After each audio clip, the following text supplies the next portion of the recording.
त्रिदलं त्रिगुणाकारं त्रिनेत्रं च त्रियायुधं त्रिजन्म पापसंहारम् एकबिल्वं शिवार्पणम् त्रिशाखैः बिल्वपत्रैश्च अच्छिद्रैः कोमलैः शुभैः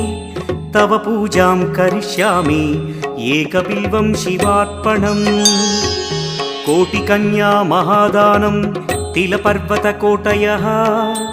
काञ्चनं शैलदानेन एकबिल्वं शिवार्पणम् काशीक्षेत्रनिवासं च कालभैरवदर्शनौ प्रयागे माधवं दृष्ट्वा एकबिल्वं शिवार्पणम् इन्दुवारे व्रतं स्थित्वा निराहारो महेश्वर